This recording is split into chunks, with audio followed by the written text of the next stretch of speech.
प्यारे बच्चों, आप सभी का हमारे चैनल पे बहुत बहुत स्वागत है। दोस्तों, इस वीडियो के माध्यम से क्लास 10th के बच्चों के लिए गृह विज्ञान का एक मोस्ट इंपॉर्टेंट वायरल वीडियो लेकर आ चुका हूं।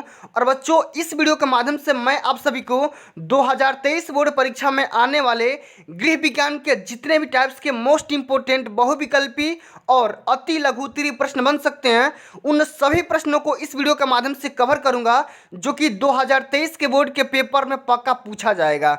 बच्चों, इस वीडियो के माध्यम से मैं आप सभी को गृह विज्ञान के 50 ऐसे प्रश्नों को डिस्कस करने वाला हूं, जो कि बोर्ड के पेपर में हर साल पूछे जाते हैं और 2023 के बोर्ड के पेपर में इन्हीं में से क्वेश्चन पूछे जाएंगे। इससे बाहर एक भी प्रश्न नहीं पूछा जाएगा, ये मैं दावे के साथ बोल सकता हूं। ठीक है, तो प्यारे बच्चों, आज का जो हमारा वीडियो होने वाला है, सबसे ज़्यादा मोस्ट इंपॉर्टेंट वीडियो होने वाला है। वीडियो को ध्यान से देख लेना, अंत तक जरूर देखना, वीडियो को लाइक कर देना, शेयर कर देना। अगर चैनल पे नए हो तो चैनल को सब्सक्राइब जरूर कर देना। ठीक है, आइए समझते हैं। ये क्लास 10th के बच्चों का गृह विज्ञान का वायरल वीडियो है और इस वीडियो के माध्यम से मैं आप सभी को बहुविकल्पी भी बताऊंगा और बोर्ड के पेपर में जितने भी टाइप्स के मोस्ट इंपॉर्टेंट अति लघु उत्तरीय प्रश्न बन सकते हैं, उन सभी प्रश्नों को भी बताऊंगा। ठीक है, तो इसलिए वीडियो को ध्यान से देखना, सावधानी से देखना और थोड़ा सा भी स्किप मत करना। ठीक है, आइए सबसे पहले यहाँ पे क्वेश्चन पूछा जा रहा है कि आय व्यय में संतुलन हेतु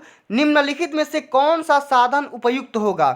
वार्षिक बजट, मासिक बजट, साप्ताहिक बजट या दैनिक बजट? तो प्यारे बच्चों, हम कभी भी आय और व्यय में बैलेंस बनाने के लिए हम हमेशा मासिक बजट का इस्तेमाल करते हैं, मासिक बजट बनाते हैं। ठीक है, जो भी हमारा सैलरी आता है और सैलरी आने के बाद कितना हमारा खर्च हुआ, कितना हमारा बचा, इस चीज़ सारा चीज़ का हम किससे करते हैं? तो हम इस सारा चीज़ का ज्ञान हम करते हैं मासिक बजट बना करके। तो ऑप्शन नंबर ख बिल्कुल ही करेक्ट आंसर हो जाएगा। और बच्चों, ये क्वेश्चन बोर्ड के पेपर में कई बार पूछा जा चुका है। ठीक है, और 2023 के बोर्ड के पेपर में पक्का पूछा जाएगा, इसको ध्यान से समझ लेना। ठीक है, आओ अगला हमारा क्वेश्चन दिया गया है कि निम्नलिखित में से कौन सी वस्तु पूंजी नहीं है? बताना है कि ऐसी कौन सी वस्तु है जिसे हम पूंजी के तौर पे नहीं देख सकते हैं।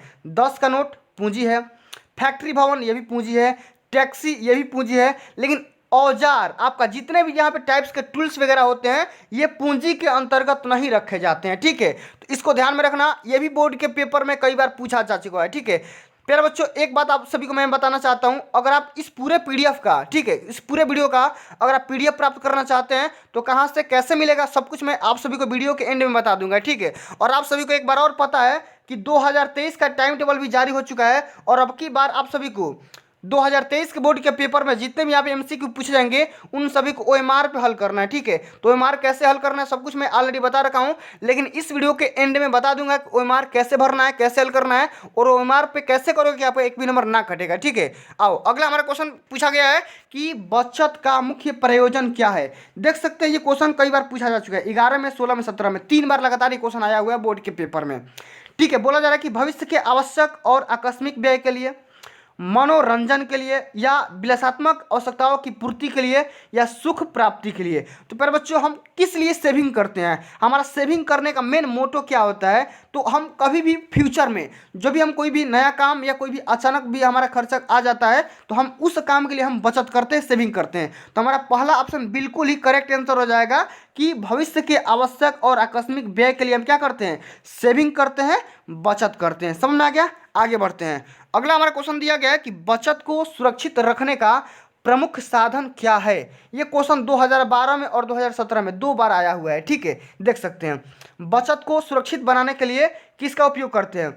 बॉक्स में रखना, बैंक में जमा करना, पड़ोसियों के घर रखना या इनमें से कोई नहीं। तो हम बचत को कैसे रख सकते हैं सुरक्षित? तो बैंक में जमा करके हम बचत को, अपनी सेविंग को रख सकते हैं। ऑप्शन नंबर ख बिल्कुल ही करेक्ट आंसर हो जाएगा। जितना क्वेश्चन बता रहा हूँ, वीडियो थोड़ी सी लंबी होगी, लेकिन आपका 70 में 70 पक्का हो जाएगा। ठीक है, तो 70 में 70 पक्का करना चाहते हैं तो वीडियो को शुरू से लेकर के एंड तक जरूर देखना होगा और थोड़ा सा भी स्किप मत करना। ठीक है, आगे बढ़ते हैं कि बचत आर्थिक सुरक्षा का साधन है। स्कूली बच्चों के लिए, पड़ोसियों के लिए, स्वयं तथा आश्रितों के लिए या मेहमानों के लिए। बचत किसके लिए सुरक्षा प्रोवाइड करता है? तो अपने आप के लिए भी करता है, और इस बचत पे जितने लोग डिपेंड हैं, आश्रित हैं, उन सभी के लिए हमारा बचत क्या हो जाता है? साधन बन सकता है, सुरक्षा का साधन बन सकता है। ऑप्शन नंबर स यानी कि ग बिल्कुल ही करेक्ट आंसर हो जाएगा। ठीक है, आगे बढ़ते हैं। अगला हमारा क्वेश्चन दिया गया है, यदि पारिवारिक आय से व्यय कम हो तो शेष धन को क्या बोलेंगे? जैसे मान लो आप यहाँ पे आपका इनकम है 1,000 रुपया, ठीक है, और आपने 800 रुपया खर्चा कर दिया, ठीक है, तो आपका कितने पास बचा? आपके पास 200 रुपया बच गया है। तो अब 200 रुपया बचा तो इसको क्या बोलेंगे? फालतू धन बोलेंगे कि अनावश्यक धन बोलेंगे कि पारिवारिक बचत बोलेंगे कि पारिवारिक आय बोलेंगे? ठीक है, व्यवसायिक आय बोलेंगे। तो इसको हम क्या बोलेंगे? पारिवारिक बचत बोलेंगे, सेविंग बोलेंगे। जो हमारा ये 200 रुपया बच गया हमारे खाते में, सेविंग में चला गया, तो क्या हो जाएगा? बचत हो जाएगा हमारा। जाहिर सी बात है, समझ में आ गया? आगे बढ़ते हैं। अगला हमारा क्वेश्चन पूछा जा रहा है कि निम्नलिखित में से किसे निःसंचय कहेंगे? निःसंचय मतलब जिसे हम संचय कर सकते हैं, ठीक है। व्यय के बाद बचे धन को जमीन में गाड़ देना, ये तो बिल्कुल ही नहीं होगा। उपलब्ध धन को तिजोरी में बंद कर देना, ये भी नहीं होगा।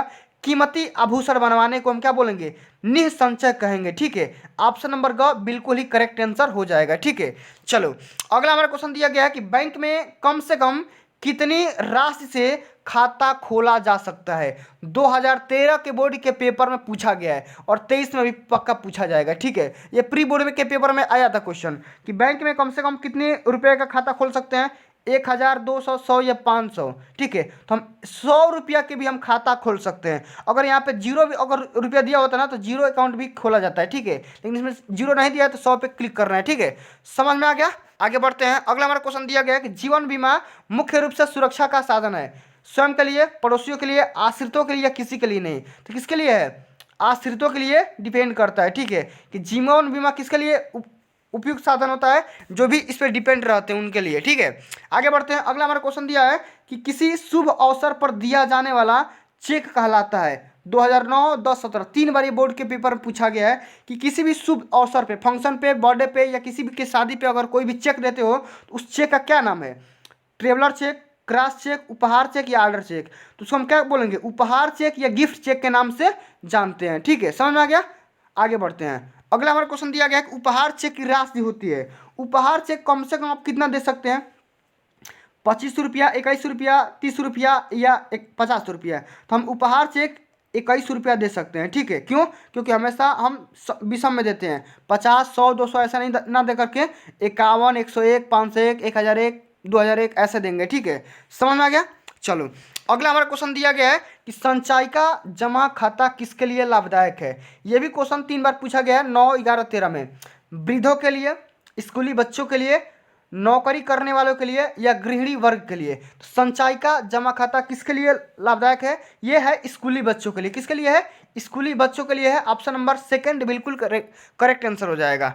अगला हमारा क्वेश्चन है यूनिट ट्रस्ट ऑफ इंडिया योजना किस वर्ष में प्रारंभ की गई थी? 1967 ईस्वी में, 66 में या 1964 में, या एक और ऑप्शन है 1974 में? ये यूनिट ट्रस्ट ऑफ इंडिया ये जो योजना आई थी सबसे पहले 1964 के अंतर्गत आई थी। कब? सन 1964 ईस्वी में आई थी। ये डेट आप सभी को याद रखना है, सन याद रखना है, ये बोर्ड के पेपर में पूछा जा सकता है। ठीक है, चलो अगला हमारा क्वेश्चन दिया गया है कि दैनिक जीवन में किसकी बचत अति आवश्यक है? 2009 में पूछा गया है, समय की, धन की, श्रम की या इन सभी की? तो इन सभी की राइट आंसर हो जाएगा, क्योंकि हम दैनिक जीवन में सबका बचत करना चाहते हैं, समय का भी बचत करना चाहते हैं, धन का भी करना चाहते हैं, श्रम का भी बचत करना चाहते हैं। ठीक है, ऑप्शन नंबर घ बिल्कुल ही राइट आंसर हो जाएगा। अगला हमारा क्वेश्चन दिया गया है कि सरकारी कर्मचारियों को सेवानिवृत्ति के उपरांत प्राप्त होता है क्या? उसे सेवानिवृत्ति मतलब कि जब नौकरी से रिटायर होता है तो उसको हम क्या देते हैं? सरकार उसे क्या देती है? वेतन देती है कि पेंशन देती है कि बोनस देती है कि इनमें से कोई नहीं देती है? तो क्या देती है भाई? पेंशन देती है। क्या देती है? पेंशन देती है। समझ में आ गया? अगला हमारा क्वेश्चन दिया है कि बचत की आवश्यकता है। 2 बार बोर्ड के पेपर में क्वेश्चन पूछा गया है, एक तो पूछा है 16 में और दूसरा का 17 में, लगातार क्वेश्चन पूछा गया है। ठीक है, कि बचत की आवश्यकता है किसके लिए भाई? मनोरंजन के लिए, बंगला खरीदने के लिए, या भविष्य के आकस्मिक खर्चों के लिए, या ये सभी के लिए? तो बिल्कुल ही करेक्ट आंसर हो जाएगा सभी के लिए, कि भाई हम बचत इसीलिए करते हैं कि हम अपने बच्चों का एंजॉय करवा सकें। ठीक है, शादी में एंजॉय करा सके, खेल में एंजॉय कर सके, फेस्टिवल में एंजॉय करा सके, बंगला, गाड़ी, जो भी आप सभी का ज़मीन वगैरह होता है खरीदने के लिए, या भविष्य में अगर आपको कोई भी अचानक कोई काम पड़ गया उसके लिए हम बचत करते रहते हैं। ठीक है, तो सभी यहाँ पे ऑप्शन सही हो जाएगा। ठीक है, अगला हमारा क्वेश्चन दिया गया है कि जीवन बीमा का मुख्य उद्देश्य क्या है। 2015 के बोर्ड के पेपर में पूछा गया था। ठीक है, कि जीवन बीमा का मेन उद्देश्य क्या है, मेन टारगेट क्या है, मेन मोटो क्या है। तो शादी विवाह के लिए धन उपलब्ध करवाना, बीमा धारकों को आर्थिक सुरक्षा प्रदान करना, या अधिक ब्याज देना, या बीमा धारक के आश्रितों को आर्थिक सुरक्षा प्रदान करना। ऑप्शन नंबर घ ही बिल्कुल आंसर हो जाएगा, राइट आंसर होगा कि बीमा धारकों के आश्रितों को आर्थिक सुरक्षा प्रोवाइड करना, ठीक है, प्रदान करवाना, यही जीवन बीमा का मेन टारगेट होता है। अगला हमारा क्वेश्चन दिया गया है कि किसान विकास पत्र योजना किसकी है। जीवन बीमा की, एक डाक खाने की, एक बैंक की है, इनमें से कोई नहीं है। तो किसान विकास पत्र ये है डाक खाने की योजना। ठीक है, ऑप्शन नंबर ख बिल्कुल ही राइट आंसर हो जाएगा। ठीक है, तो प्यारे बच्चों, आप सभी लोगों को बेस्ट तैयारी के लिए आप हमारे चैनल ऑनलाइन स्टडी सीरीज को सब्सक्राइब कर सकते हैं। और अगर इसी क्रम में हम आगे बढ़ेंगे, देखो क्लास 10th के बच्चों का गृह विज्ञान का 2023 के बोर्ड के पेपर में जितने भी मोस्ट इंपोर्टेंट अति लघु उत्तरीय प्रश्न बन सकते हैं, उन सभी प्रश्नों को इस वीडियो के माध्यम से बताने वाला हूं। ठीक है, वीडियो को शुरू से लेकर के एंड तक जरूर देखते रहना, क्योंकि यही सब सारे बोर्ड के पेपर में पूछे जा सकते हैं। आप यहाँ पे समझ सकते हैं कि बोर्ड के पेपर में कई बार पूछा जा चुका है। ठीक है, इसलिए सबसे पहले यहाँ पे क्वेश्चन पूछा जा रहा है कि बचत क्या है। कोई भी पेपर आप उठा करके देखोगे ना, तो ये बोर्ड के पेपर में पक्का पूछा जाता है कि बचत क्या है। 8, 9, 10, 12, 18 कई बार पूछा जा चुका है कि सेविंग क्या है, इसके बारे में बताना है। आप बताते हैं, पारिवारिक आय में से परिवार की वर्तमान आवश्यकताओं की पूर्ति के लिए व्यय करने के उपरांत जो धनराशि शेष रह जाती है, यानी कि जो भी शेष राशि बच जाती है, उसे हम क्या बोलते हैं, बचत बोलते हैं। जैसे मैंने बताया था, आपका अगर इनकम 4,000 रुपया है, क्या है, 4,000 रुपया है, आपने हर महीने में 3,000 रुपया खर्चा कर दे रहे हो। ठीक है, तो कितना बचेगा आपका, आपके पास कितना बचेगा, 1,000 रुपये बच जाएगा। तो यही 1,000 रुपये क्या हो जाएगा, आपका बचत हो जाएगा, सेविंग हो जाएगा। बात समझ में आ गया, समझ में आ गया बात। तो लाइक नहीं की हो, लाइक करो, तुरंत लाइक करो, क्योंकि वीडियो पे व्यू ज़्यादा आता है। 1,000, 2,000, 5,000, 10,000, 30,000 तक व्यू जाता है, लेकिन तुम लोग लाइक नहीं करते हो, पता नहीं क्यों लाइक नहीं करते हो। इतना मेहनत लगता है कंटेंट को लिखने में, अपलोड करने में, बनाने में। ठीक है, आप लोग लाइक नहीं करते हो, शेयर नहीं करते हो, मेरा दिल दुखित हो जाता है। तो मेरा मनोबल बढ़ाने के लिए आप वीडियो को एक कम से कम एक लाइक कर सकते हैं और एक शेयर तो कर ही सकते हैं। इतना मेरा काम कर दीजिए, ठीक है प्लीज़। चलो आगे बात करते हैं, प्रत्यक्ष आय और अप्रत्यक्ष आय में क्या अंतर है। ठीक है, ये क्वेश्चन 2011 में पूछा गया। तो प्रत्यक्ष आय सबसे पहले समझते हैं। ठीक है, तो प्रत्यक्ष आय मतलब जैसे वेतन के अंतर्गत आता है, जिसमें मतलब आपको हैंड टू हैंड, जो आपको आंख से दिखाई दे रहा है, ऐसा इनकम जो आपको हाथों हाथ तुरंत मिल जाए, उसको हम क्या बोलते हैं, प्रत्यक्ष आय बोलेंगे। जैसे यहाँ पे लिखा गया है कि प्रत्यक्ष आय वेतन आदि के रूप में होती है, जबकि अप्रत्यक्ष आय सुविधा हो, जैसे मैंने बिना किराए का मकान, निःशुल्क चिकित्सा, शिक्षा आदि क्या हो जाएगा, अप्रत्यक्ष आय के अंतर्गत आएगा। समझ में आ गया।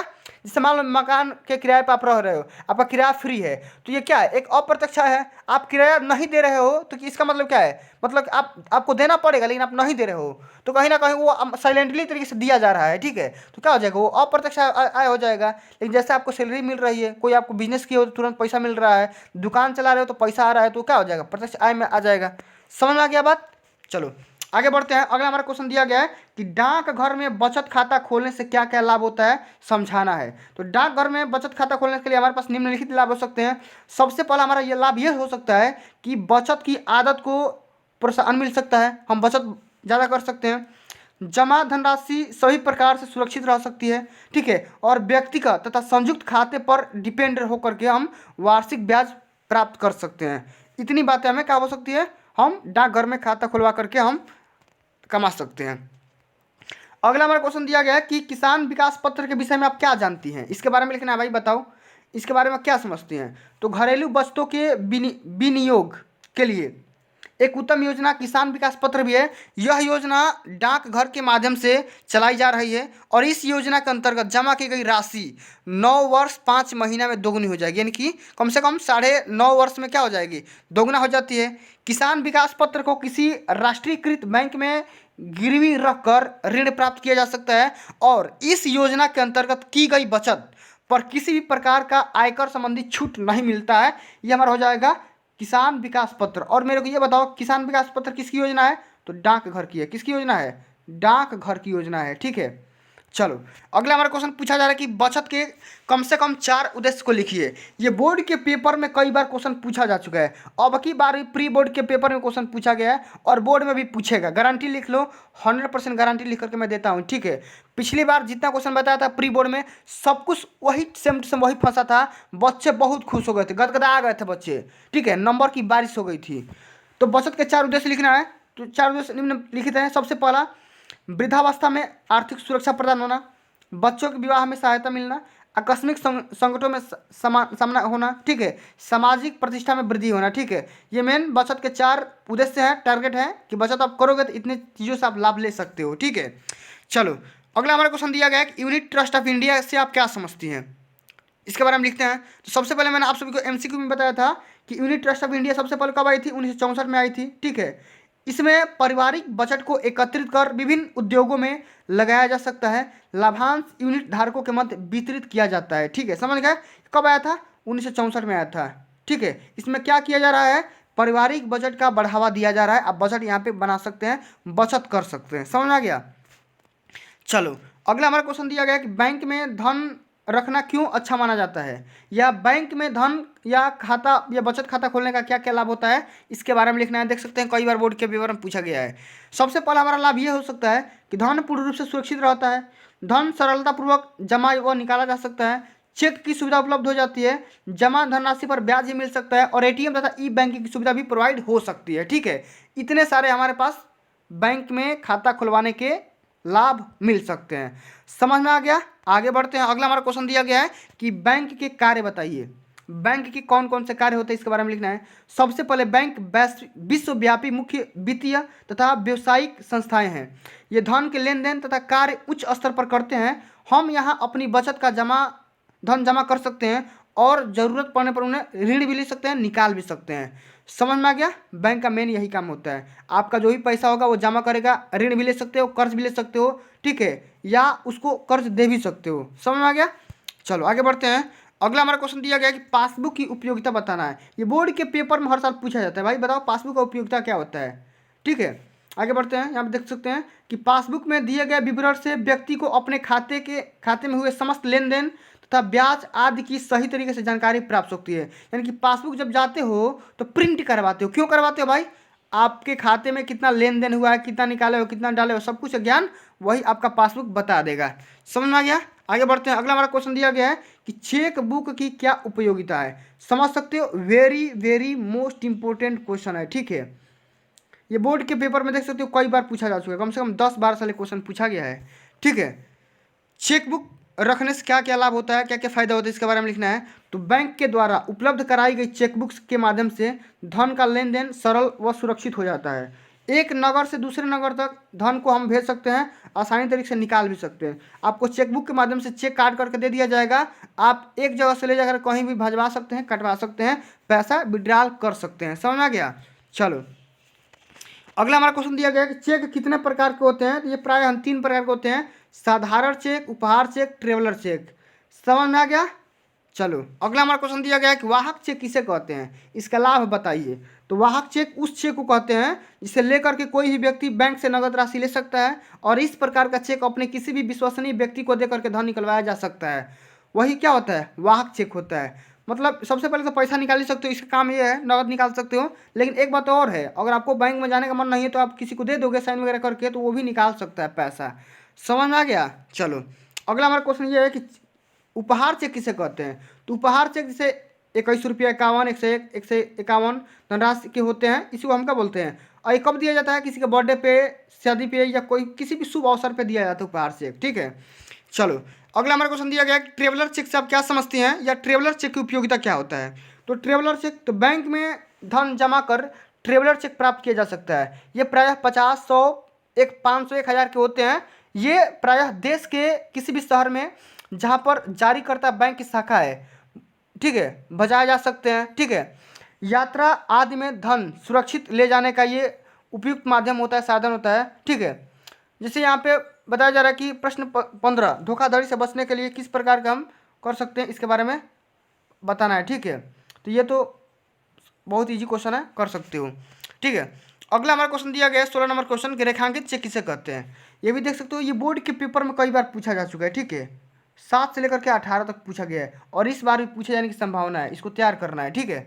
चलो, रेखांकित चेक मतलब किसी भी खाता धारक द्वारा जारी किया गया वह चेक रेखांकित चेक कहलाता है, जिससे बाईं ओर उसके द्वारा दो समांतर रेखाएं, बाईं मतलब लेफ्ट साइड में दो समांतर रेखाएं खींच दी जाती है।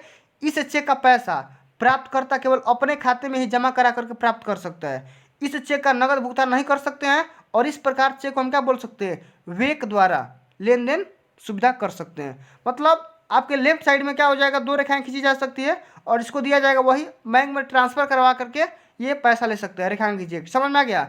इसको तुरंत मतलब कि ऑन द स्पॉट या हैंड टू हैंड ये प्राप्त नहीं कर सकते हैं पैसा। समझ में आ गया। आगे बढ़ते हैं। जीवन बीमा से क्या लाभ होता है इसके बारे में लिखना है। तो जीवन बीमा के अंतर्गत बीमा धारक को दोहरा लाभ मिल सकता है। बीमा अवधि के मध्य दुर्घटना में अथवा बीमा धारक की मृत्यु हो जाने की दशा में नामांकिती को आर्थिक सुरक्षा प्रदान हो सकता है, ठीक है। जबकि बीमे की अवधि पूर्ण होने पर जीवित रहने पर बीमा धारक को बोनस सहित पैसा मिलता है। ये होता है जीवन बीमा के लाभ होते हैं, ठीक है।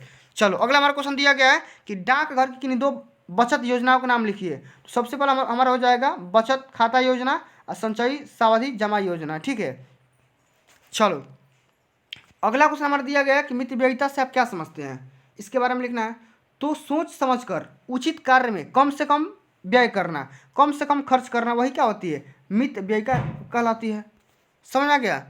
मतलब देखो, कहीं भी काम करना है, कहीं भी खर्चा करना है, कहीं भी अपना काम चलाना है, ठीक है। जहाँ पे अगर 2 रुपये काम लग रहा है, तो अगर आप 1 रुपये में काम चला रहे हो तो उसे ही हम क्या बोल सकते हैं, मितव्ययिता बोल सकते हैं। चलो, अगला हमारा क्वेश्चन दिया गया है कि कोई दो बचत योजनाओं के नाम लिखिए, ठीक है। सबसे पहले यहाँ पे आ सकता है किसान विकास पत्र और राष्ट्रीय बचत पत्र योजना, ठीक है। ये दो बचत योजना का नाम है।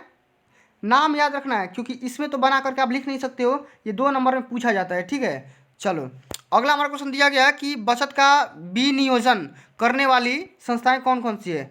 बचत का विनियोजन करने वाली कौन कौन सी संस्था है, संस्था का नाम लिखना है। तो सबसे पहले हम लिख सकते हैं धन जमा करने की 2 सरकारी संस्थाओं के नाम लिख सकते हैं। जैसे मान लो यहाँ पे कोई भी संस्था का नाम यहाँ पे आप लिख सकते हो बना करके, ठीक है। तो जैसे यहाँ पे देखो लिखा गया है कि डाकघर, बैंक, भारतीय जीवन बीमा निगम या यूनिट ट्रस्ट ऑफ इंडिया, ठीक है। भविष्य निधि, चिट फंड, सहकारी समितियाँ, मतलब कई सारे मैंने यहाँ पे लिखे हूँ, ठीक है। आप बना करके लिख सकते हो। समझ में आ गया। अगला हमारा क्वेश्चन दिया गया कि डाकघर में कितने प्रकार के खाते खोले जा सकते हैं, उसके बारे में लिखना है। तो निम्न प्रकार के खाते खोले जा सकते हैं। कौन कौन से, डाकघर बचत बैंक, डाकघर सावधि जमा खाता, 5 वर्षीय डाक आवर्ती जमा खाता, 15 वर्षीय लोक भविष्य निधि खाता, राष्ट्रीय बचत खाता योजना खाता, किसान विकास पत्र खाता, सुकन्या समृद्धि खाता। तो इतने तरीके का आप बैंक में डाक में जाकर के खाता खुलवा सकते हैं, ठीक है। चलो, लेकिन इसी भी कंडीशन होती है कब कौन सा खाता खुलता है। अगला हम क्वेश्चन बात करेंगे कि राष्ट्रीय बचत पत्र क्या होता है। देख सकते हैं, very very most important question है, कई बार बोर्ड के पेपर में पूछा गया है, राष्ट्रीय बचत पत्र क्या होता है। तो राष्ट्रीय बचत पत्र के अंतर्गत 100 रुपया, 500 रुपया, 1000, 5000, 10,000 मूल्य वर्ग के उपलब्ध होते हैं, ठीक है। ये बचत का बहुत ही अच्छा साधन होता है। यह योजना 5 वर्षीय तथा 10 वर्षीय होती है और इसमें आयकर में भी छूट मिलती है, ठीक है। जो आप जमा करोगे निकालोगे उसमें भी क्या होता है, डिस्काउंट मिलता रहता है। समझ में आ गया। चलो, अगला हमारा क्वेश्चन दिया गया कि आय कितने प्रकार की होती है। इनकम 2 प्रकार का होता है। एक तो होता है प्रत्यक्ष, जो कि आपको आंखों से दिखाई देगा, सैलरी वगैरह, ठीक है। सैलरी जो आंखों से मिलती है, आंखों से दिखाई देती है, हैंड टू हैंड मिलेगा। एक होता है अप्रत्यक्ष आय, मतलब मकान का जैसे किराया हो गया, ठीक है, बिजली का बिल हो गया, अगर कोई दूसरा पेड कर दे रहा है, आपको दिखाई नहीं दे रहा है, तो क्या हो जाएगा, अप्रत्यक्ष आय में के अंतर्गत आएगा। अगला हमारा क्वेश्चन दिया गया है कि बैंक के 2 प्रकार के खाते का नाम लिखिए। तो एक हो जाएगा बचत खाता, एक हो जाएगा चालू खाता, ठीक है। अगला हमारा क्वेश्चन दिया गया, सबसे अंतिम नंबर क्वेश्चन है कि आय के साधन लिखिए। तो पारिवारिक आय के संभावित साधन कौन कौन से हो सकते हैं। वेतन हो सकता है, पेंशन हो सकता है, दैनिक मजदूरी हो सकती है, कृषि हो सकती है, व्यापार या व्यवसाय हो सकता है, घरेलू उद्योग हो सकता है, धंधे हो सकते हैं, पशुपालन हो सकता है, या कोई पैसा अगर ब्याज पे दिए हो तो वो हो सकता है, या उपहार हो सकता है, या कुछ अन्य धंधे सोर्स हो सकते हैं, ठीक है। तो इतने सारे इनकम के सोर्स होते हैं, साधन होते हैं। तो प्यारे बच्चों, आज के लिए बस इतना ही। अगर ये वीडियो आप सभी को अच्छी लगी होगी, हेल्पफुल लगी होगी, तो वीडियो को लाइक कर देना, शेयर कर देना। और इसी तरीके से बेस्ट तैयारी करने के लिए आप हमारे चैनल ऑनलाइन स्टडी सीरीज को सब्सक्राइब कर सकते हैं। मिलते हैं अगली वीडियो में, तब तक के लिए जय हिंद, जय भारत, वंदे मातरम।